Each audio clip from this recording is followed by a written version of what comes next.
मित्रों, आप जानते हैं कि सफलता के लिए क्या आवश्यक है? कृपया एक बार इस कहानी को ध्यान से सुने। हर इंसान अपने जीवन में कुछ हासिल करना चाहता है, कुछ बनना चाहता है, लेकिन केवल कुछ प्रतिशत लोग ही उस सपने को पूरा कर पाते हैं जो वो हर समय देखते रहते हैं। इसके पीछे का कारण क्या है? अगर हाँ, तो ये कहानी सिर्फ आपके लिए है। यह कहानी गौतम बुद्ध के जीवन से जुड़ी हुई है, और अगर आप इस कहानी को अंत तक सुनेंगे तो आपको समझ आ जाएगा कि सफलता का मूल मंत्र क्या है और सफलता के लिए क्या जरूरी है। तो चलिए शुरू करते हैं। कहानी शुरू करने से पहले वीडियो को लाइक और चैनल को सब्सक्राइब जरूर करें और बेल आइकन बटन को दबाकर ऑल पर सेलेक्ट कर लें, ताकि जब भी वीडियो डालूं तो नोटिफिकेशन सबसे पहले आपको मिले।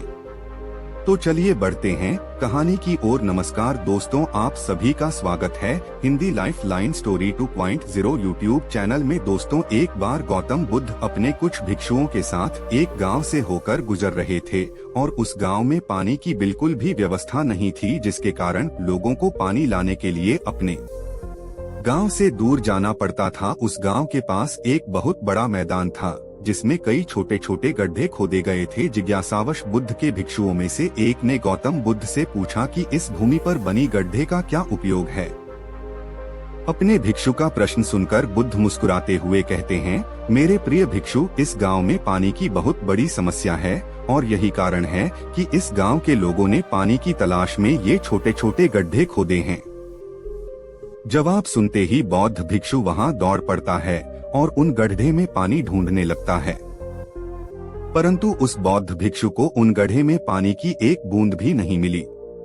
इसके बाद वह गौतम बुद्ध के पास वापस आता है और बुद्ध से पूछता है, क्या इन गड्ढे में पानी है? उसके बाद गौतम बुद्ध मुस्कुराते हुए अपने भिक्षु से कहते हैं कि प्रिय भिक्षु, क्या तुम्हें वहां लोगों की भीड़ जाती हुई दिख रही है? इस पर बौद्ध भिक्षु कहता है कि हाँ, मुझे झुंड में नजर आ रहा है। इसके बाद बुद्ध कहते हैं कि वे सभी इस गांव से दूर एक नदी पर जाकर वहां से पानी ले रहे हैं। इसके बाद बुद्ध के भिक्षु बुद्ध से पूछते हैं, क्या इस गांव के आसपास की जमीन में बिल्कुल भी पानी नहीं है? इस पर बुद्ध कहते हैं कि पानी तो है, लेकिन इस गांव में कोई नहीं है जो उस पानी तक पहुंच सके।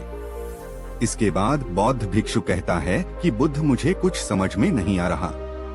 इसके बाद गौतम बुद्ध पूछते हैं कि क्या तुम्हें इस जमीन पर खुदे हुए गड्ढे दिखते हैं? इस जमीन पर खुदे हुए ये सभी गड्ढे पानी की तलाश में खोदा गया है, परंतु एक भी गड्ढे से पानी नहीं निकला।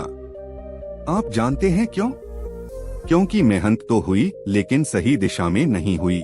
यदि ये सभी ग्रामीण अलग अलग 100 गड्ढे खोदने की बजाय 100 गड्ढे के बराबर एक ही गड्ढे खोदते तो इन सभी ग्रामीणों को पानी अवश्य मिल जाता। दोस्तों, इंसान का दिमाग भी ऐसा ही होता है, वह एक साथ 100 दिशाओं में दौड़ता है। यदि कोई व्यक्ति अपने मन को एक दिशा में केंद्रित कर दे तो वह अपने लक्ष्य तक अवश्य पहुंच जाएगा, लेकिन ये बात बहुत ही कम लोग समझ पाते हैं। दोस्तों, आपकी असफलता का कारण है आपका दिमाग, और आपका दिमाग 100 अलग अलग दिशाओं में भागता और आप उसे किसी एक दिशा में केंद्रित नहीं कर पाते।